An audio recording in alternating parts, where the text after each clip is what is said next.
I want to really thank y'all for coming. Y'all really responded well, and the Sheriff Department and Lufkin PD is putting this on today, and hopefully we'll be able to answer your questions at the end. If you will, hold off on your questions till the end. You may note, if you have a question, note it down while we're talking. My name is Greg Sanchez, and I'm the Sheriff of Angelina County, and thank y'all.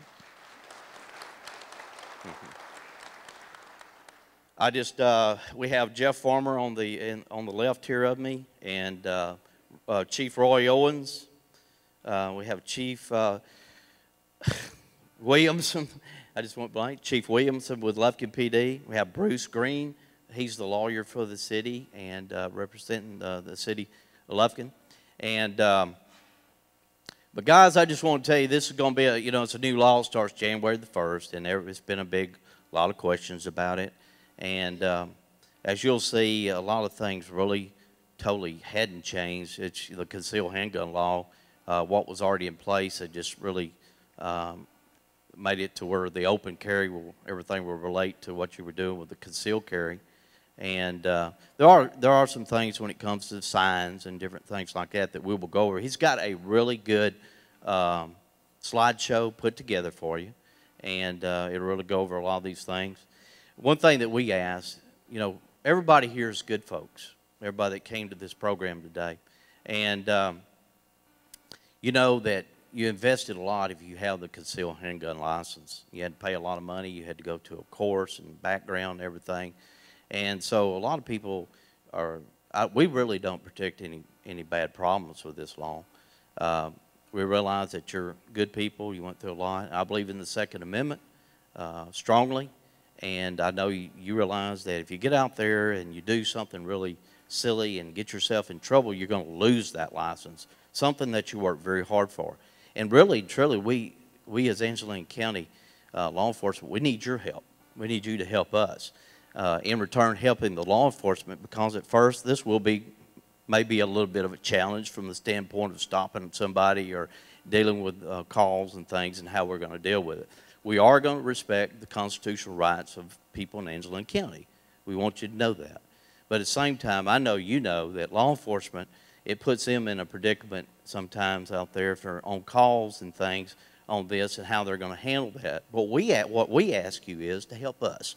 If you do have a license, just have that license ready to give that officer, because then once that officer sees that you have a license, of course they can run your name and date of birth and find out if you are licensed to carry. But still, if you have your license, you need to present that, because then that lets them know right off the bat that, hey, they are licensed to carry. They're legal to have an open carry or a concealed handgun with them. That helps the law enforcement officer out. So now what we're going to talk about today here, Angelina County, and how the city and the Sheriff Department is going to deal with this. We may be maybe not as aggressive, let's say, but you may go to another part of Texas, another county, or you may go to, like you go to Houston or Dallas. They may look at it a little different. They may be a little bit more aggressive than what we are. I'm just saying, I'm just putting that thought out there for you. What I'm saying is, again, if you don't agree with the way, let's say there's a stop out there or something comes up and you don't agree with it at the time, still comply, show your license, and then you're okay. But the place out there on the side of the road is not a place to get into an argument and acting up or doing something silly. If you don't agree with it at a later time, go to that agency and file your complaint if you felt like you were dealt with wrong. That's the way you handle that. You handle it in a civil way instead of getting out there getting in trouble over it. So today we really have some good information. And if you have later at the end of this, like I said, we're going to have questions. And so Jeff Farmer, he is one of the detectives at the Angelina County Sheriff Department. He has really been working hard on this program, and he's going to come up now and talk to you and present the program. Thank y'all again for showing up. Thank you.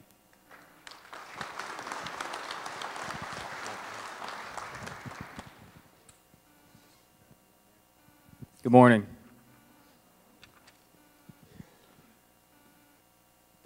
Thank you for being here. My name is Jeff Farmer. I'm the Professional Standards Officer for the Angelina County Sheriff's Office. We're going to go through a short slideshow and present the information as we know it now to the best of our ability. Oh, okay, thank you. We're going to present it as we know it to the best of our ability. It's a short slide. When we get done, I'm sure there'll be some questions. If you need to ask a question in the middle of the presentation, feel free, and we'll do our best to answer it. And then when we get done, we'll have a question and answer session as well. So let's just get started. Okay, we ask that you not take anything here as legal advice. Like I said, there's still some opinions we're waiting on from the Attorney General's office. Most departments are doing their best to understand this law. Some of it is complicated. In fact, I'd say that most of you here with a concealed handgun license now probably understand a lot of it better than we do because you've been dealing with it. And as far as places where weapons are prohibited, that hasn't changed. So there's really not a lot of changes as far as where you can and can't go, except that we're going to be open carrying instead of having to conceal. If you look at this map of the United States, you'll see that open carry is nothing new in this country. Texas is in fact the 45th state to now allow some form of open carry. The states depicted in blue do not require a license with some restrictions. The states depicted in green, including Texas as of January 1, do require a license. And then those states that you see in red there don't have any form of open carry. So this is not a new concept.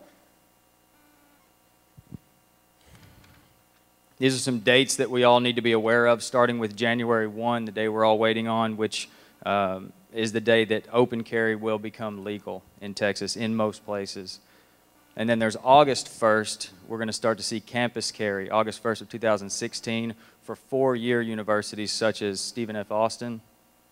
And August 1st of 2017, we'll see campus carry at junior colleges such as Angelina College. Now this is concealed at both universities, and those colleges will have the right to designate sensitive areas. We don't know where those will be. That'll be up to the universities and the colleges to decide what those sensitive areas will be. Where they can prohibit weapons through certain signage. And we'll talk about that signage as well.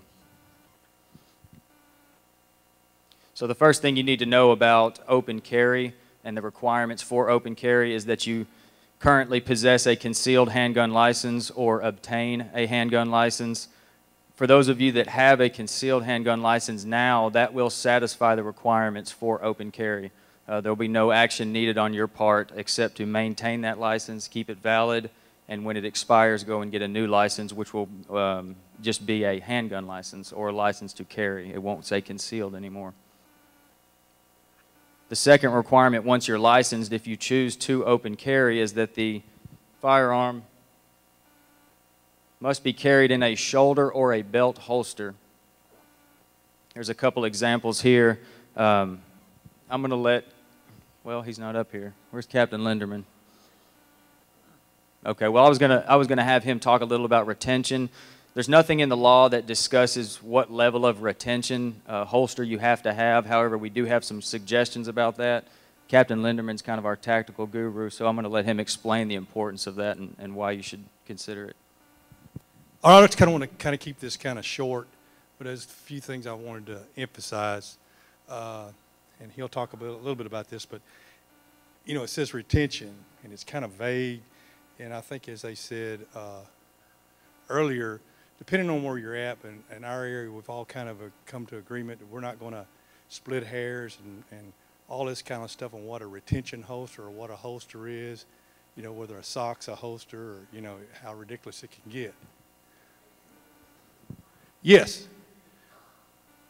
Like I said, we're not going to split hairs on this retention thing, but one of the things I wanted to, because most of the people in here are either already licensed to carry or looking into getting one and all this kind of stuff.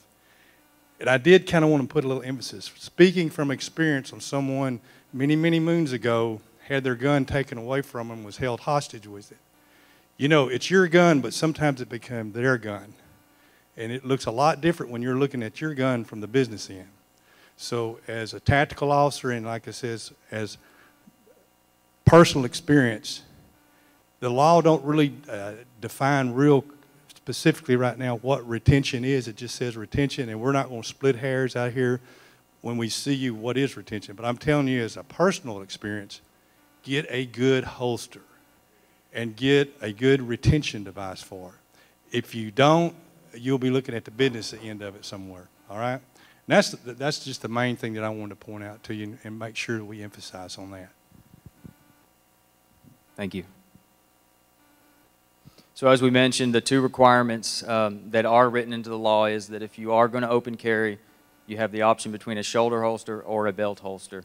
The belt holster seen in the picture there is without retention, so that gun could be easily pulled out of that holster. So if you get a retention holster, there may be a snap or a roll or something that goes over the top of that gun to keep it secure.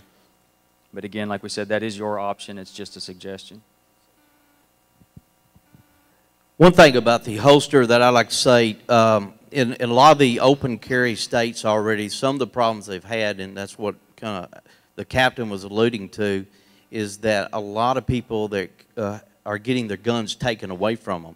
Not saying that when they get them taken away that they're using it on them or maybe somebody else. Now, sometimes they do, of course.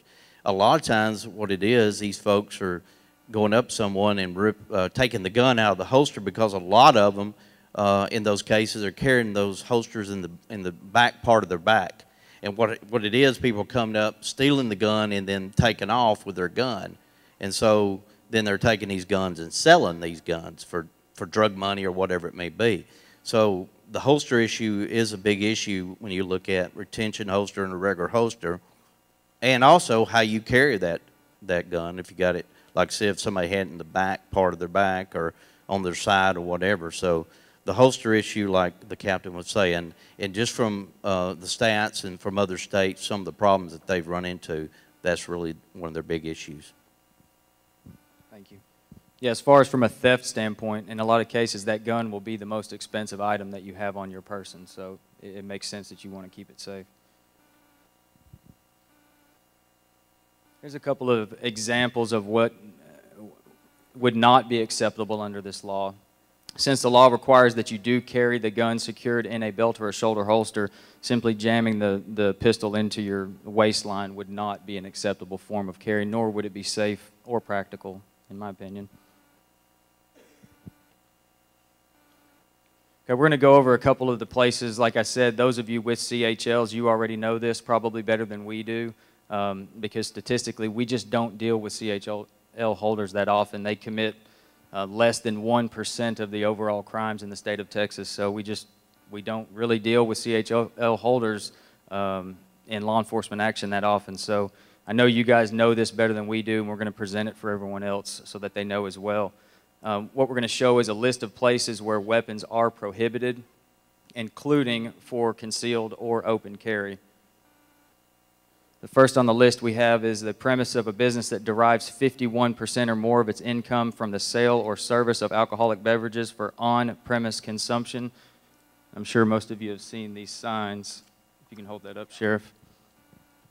Like I said, this is nothing new. This has always been, and it will continue to be the same. On the premise where a high school, collegiate, or professional sporting or UIL event is taking place.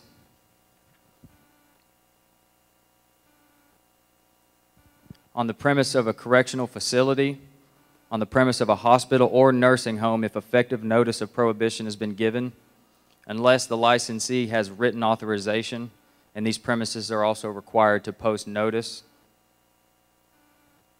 An amusement park, on the premise of a church, synagogue, or other place of worship if effective notice of prohibition has been given, and any meeting of a governmental entity if the meeting is subject to the Texas Open Meeting Act per Government Code Chapter 551 and effective notice again has been given. One thing we talked about on the churches, he's right, posting of the signs. Now some churches right now don't have the concealed handgun sign posted, but what we're telling people, the 30-07 sign, which is for the open carry, would probably be a sign that a lot of churches are probably going to want to post. So that's something that everybody needs to think about. But you do have to post both signs if you don't want open carry or the conceal. If they put up the conceal, both signs, and the owner or the property, which would be the pastor, then could give permission to certain individuals, if he wanted to, that could carry the concealed handgun. Is that right, Bruce? Correct? Correct. And we're going to go into those signs in detail so that everybody understands what they are, because you're going to start seeing them pop up around town, and we're going to try to make sure there's no confusion on what those signs mean. Okay, so here's a few other locations where weapons are still prohibited. On the physical premise of a school, grounds, or buildings on which an activity sponsored by the school is being conducted, or in a school transportation vehicle. On the premise of a polling place on the day of an election or while early voting is in progress. On the premise of any governmental court or court offices, unless, again, the licensee has written authorization from the court. On the premise of a racetrack. In or into a secured area of an airport, within 1,000 feet of a premise designated as a place of execution on the day that a sentence of death is set to be imposed. That's the list of places. Like I said, for those of you with CHLs, that's nothing new. That is a list of places where weapons are still prohibited regardless of license status. The first thing I want to note is that these under section 4603, you should be aware that these do not require the notice, the 30-06 and 07, so you need to be particularly careful when going to these locations. I know that the county and the city are going ahead, and they're going to include signs if indeed they fall in these categories. But that's just to let everyone have adequate notice. But these do not actually require it under 4603.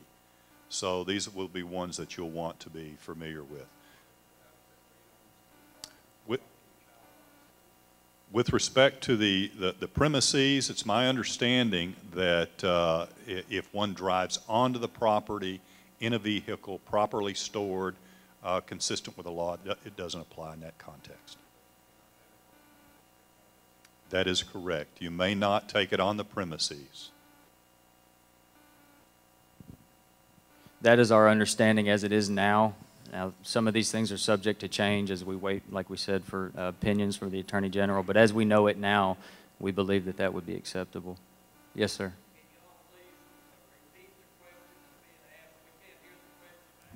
Oh, yes, sir. I apologize. The gentleman was asking if picking up and dropping off children from school, if he has a concealed weapon secured in his vehicle, which we know is okay, is that acceptable on the school property? The answer as we know it now is yes, that would be acceptable as long as you don't exit the vehicle onto the school grounds or enter the premise with the gun itself. Okay, we're going to go into private property, business owners, residences, their rights on prohibiting firearms and when that is okay and how that is done. An owner of a private property or a person with apparent authority, if we're talking about a business, that would be a manager or anyone who's in charge, care, custody, and control of that property at that time, may exclude a license holder from open or concealed carry of a handgun on their property by giving the license holder effective notice.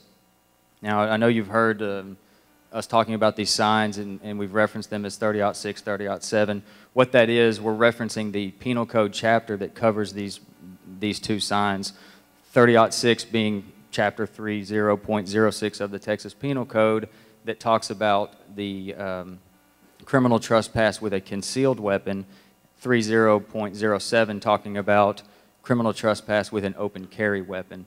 And so when you hear that referenced as 30-06, 30-07, we're talking about those two signs.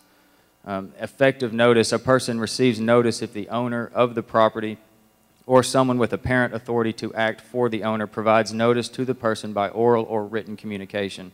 Oral communication is, as it always has been, someone comes onto your private property, whether it be your residence or your business, you certainly reserve the right to ask them to leave if you do not want them in your business or your residence with a concealed or an open carry handgun. Now, we suggest that businesses establish clear policies in advance of January 1st or as soon as they can thereafter. to cut down on any confusion, because if you leave that decision up to an hourly employee or a manager, the information might be inconsistent. But if that business has a clear policy established in advance, then there will be no confusion. And I think the customers, and especially those who choose to conceal or open carry, would certainly appreciate knowing in advance whether or not they're welcome in that establishment with their weapon. Yeah, he was asking, he said he was at Academy and they disarmed him before he re-entered the store after having gone in with the concealed carry, made a purchase, exited the store, and then found out that what he bought was broken. So when he went back in, it was a holster that he purchased. They asked him to disarm before re-entering the store. And that's certainly okay. They can ask you not to come in. It's your choice whether or not you allow them to disarm you, but it's their choice to allow you to re-enter that store. And that's why I suggest to cut down on confusion like that, that they have a policy and post the signage up front so that you, a concealed carrier, know in advance whether or not you can go in that store. So we're going to talk about these signs now. This is going to be the biggest change that everyone is going to see, is going to be these signs on the front of these businesses. And we're going to look at some examples of the signs in just a minute, but first I'm going to go over the specs that are required per Chapter 3006 and 3007 of the Penal Code. The legal signs must be properly posted at each public entrance. The signs have to be published in both English and in Spanish on contrasting colors and block letters that are at least 1 inch in height. The signs must be displayed in a conspicuous manner, clearly visible to the public. So if at your business you have more than one entrance and the sign at one entrance would not be visible at the next entrance, clearly visible, then you would be required to post signs at both entrances. Now, if you're going to choose to restrict concealed carry as well as open carry, then you would be required to post both signs. Now, keep in mind that, like we said before, verbal notice is considered effective consent. So if you choose not to post these signs, you can always give that verbal notice and the person would still be required under law to exit your business. However, without those signs posted, you cannot, there's no way to prevent them from entering the store to begin with, unless you're standing at the door giving notice to every customer that shows up. Yes, sir. As it is now, these signs do not include parking lots or driveways. So there's no, as well as we know it, there is no way to give effective consent to someone not to enter a parking lot or a driveway.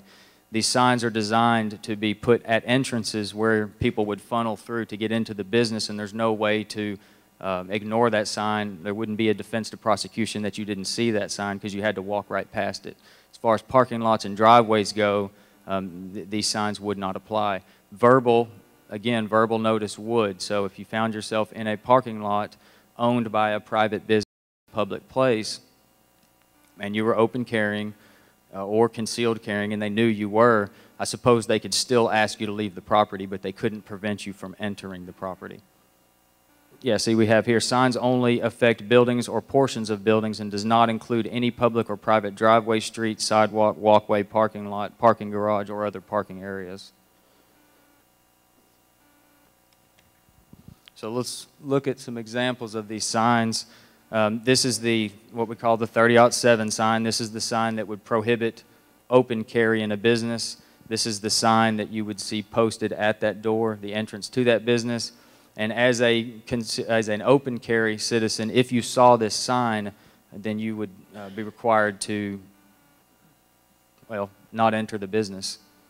If we go down the checklist, you can see published in English and Spanish in contrasting colors, block letters. The letters are at least 1 inch in height, clearly visible to the public, meaning posted at the door and posted at each entrance. Here's an example of the 30-06 sign, which prohibits concealed carry in a business. The requirements are the same. The language on the sign is just a little bit different. Well, no, one sign addresses one issue. The 30-06 sign only addresses concealed carry. If a business has a 30-06 sign posted at their entrance, they are not prohibiting open carry. If they have only a 30-07 sign at the entrance of their business, They are not prohibiting concealed carry. So it's up to the business owner to determine what is going to be allowed and to post the proper signage, and both of them. Now, this is a list of some of the signs you've probably seen around town on businesses. These signs are still okay to have at a private business. However, this would not be considered effective written notice to a person not to carry a weapon in your store.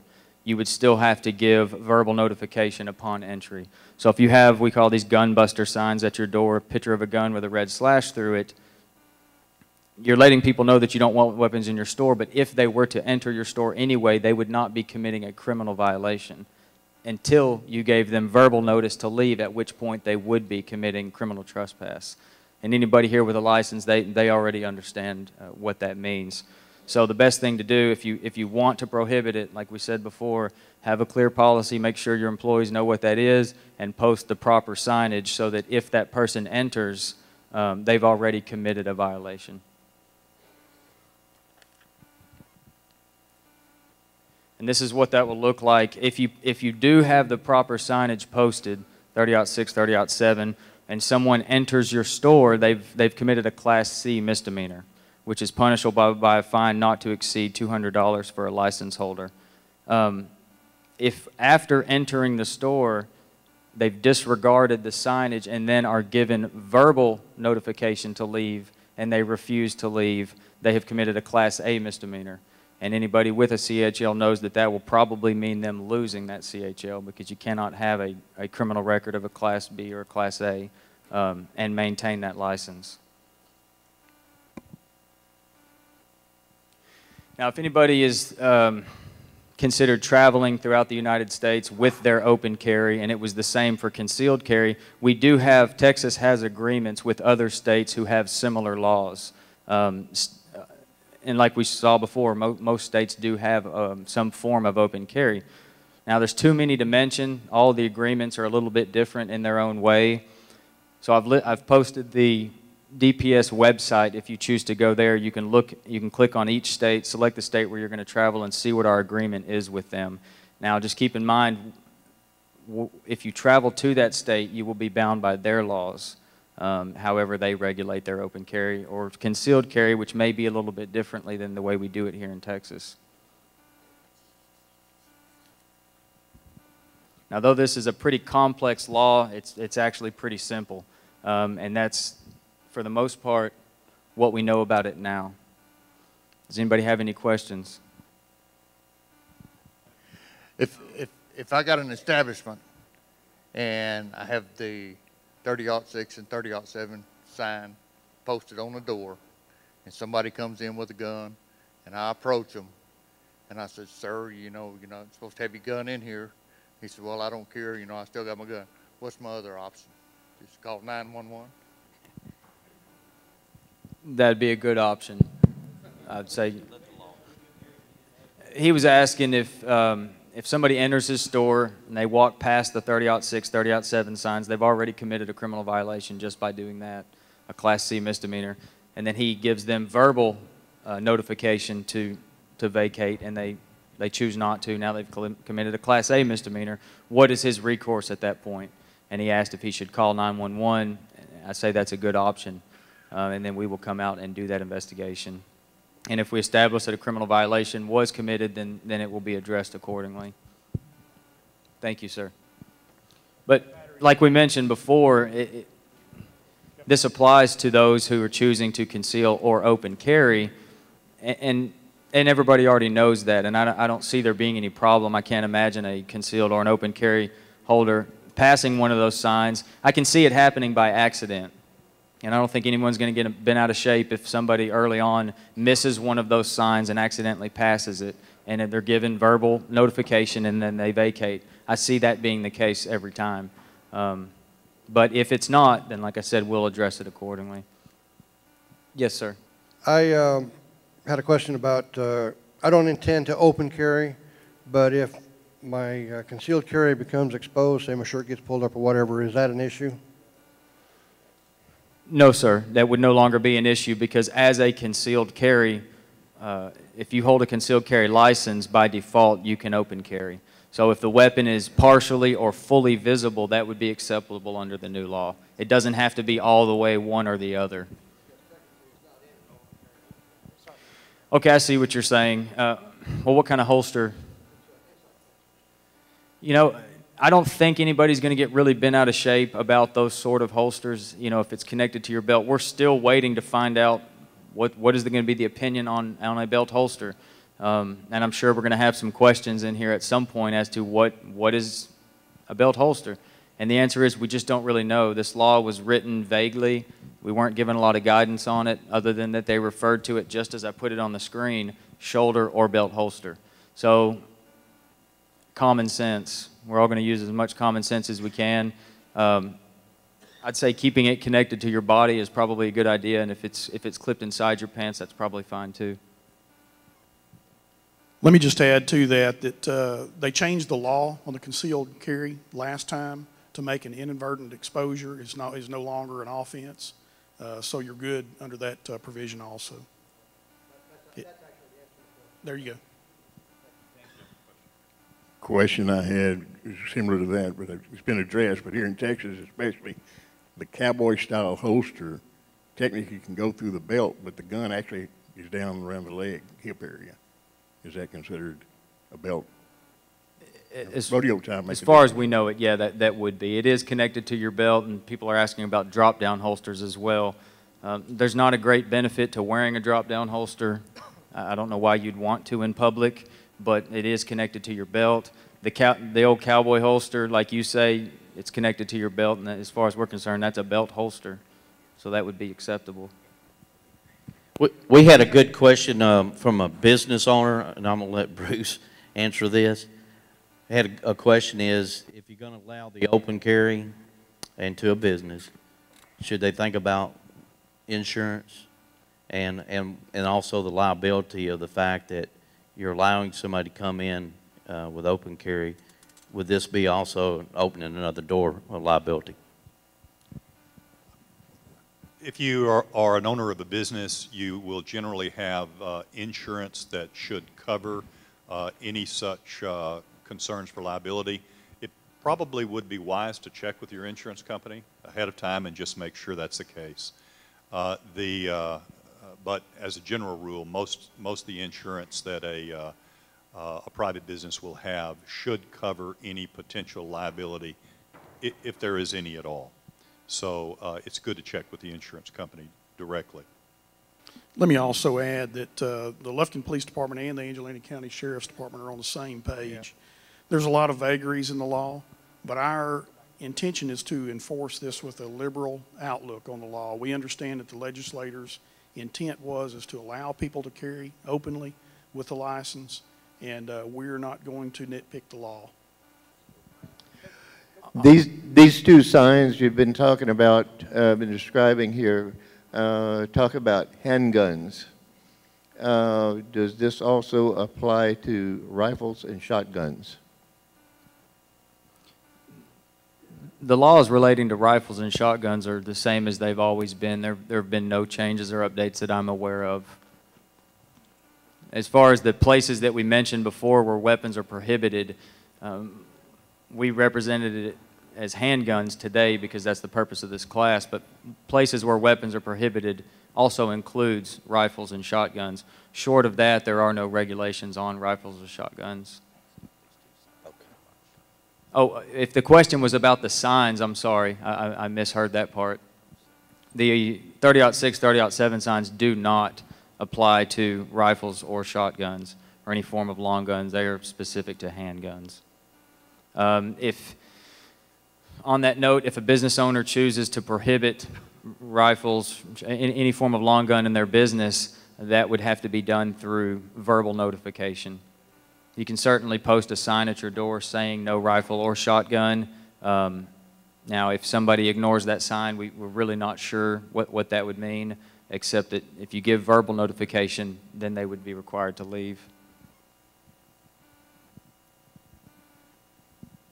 One additional note on that, I mentioned earlier that the prohibitions under Section 4603 of the Texas Penal Code Those do not require notice, and those deal with firearms.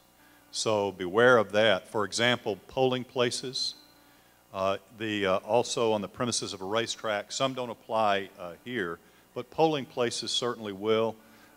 And school grounds, those are, if you look at that particular statute, it's going to indicate firearms in that instance. And that is one that does not require notification, so you probably should make yourself aware of those particular prohibitions. As the detective has indicated, the handguns will be, they will have the signage from 30-06 and 30-07.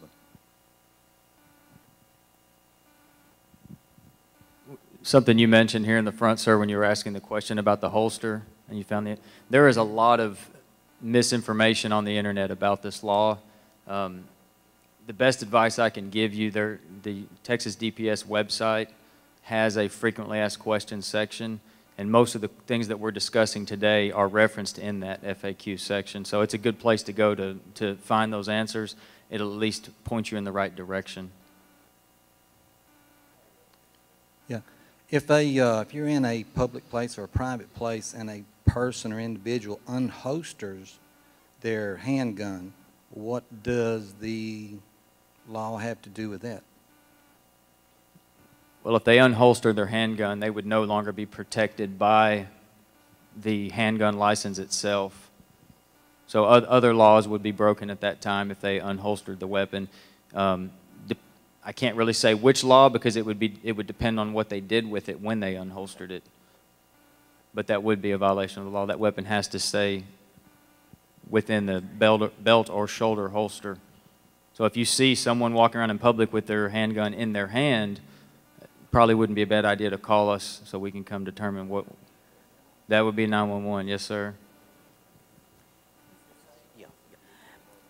If I'm allowing my customers to open carry or conceal carry, can I legally restrict my employees from doing either? The answer would be yes, you can. As a private business owner, you set the rules for that business and you can determine who can and who cannot carry, including your employees. Okay. Thank you. That's a good question. Thank you. Hang on a minute. We got some more back here. Appreciate y'all hanging around because you learn a lot from these questions. So. If somebody calls in and you're open carrying, how will dispatch handle that, and how will the encounter with the officers or the deputies go? Well, that would be case by case. It's going to depend on a lot of things. Obviously, if we get a phone call about a citizen in public with a gun, first of all, if anybody in this room is making a call like that, we ask that you please be as specific as you can. When we receive a phone call and a man in the park with a gun, that's an alarming call to receive if that's all the information we're given, and that is oftentimes the extent of the information we're given. And I don't think anybody would argue that we'd be negligent in our duties if we did not go and investigate the man in the park with a gun. So when we get there, obviously we're going to observe, what is this man walking his dog, sitting on the bench eating a sandwich. We're going to try to figure out what's going on until there is no more need for us to be there and there's no more investigation that needs to be conducted. But like the sheriff said before, common sense. We hope that everybody uses common sense and works with us because this is just as new for us as it is for the citizens of Angelina County, and we really don't foresee there being any problem. You know, I don't know about modifying your existing holster. I don't know who does that. I'm sure it can be done. Yeah, I'd just like to know, is there any size or anything on a handgun that's not going to be acceptable to carry? I've been in Alaska, and I'm going to tell you, some of the stuff they carry up there is ridiculous. You saying the size or caliber? Yeah. As long as it is categorized as a handgun, I'm assuming we're okay on that. If it's categorized as a handgun, and you can fit it into a belt or a shoulder holster. All right, folks. Thank y'all for coming today, and y'all be careful and enjoy all you wait. Thank you.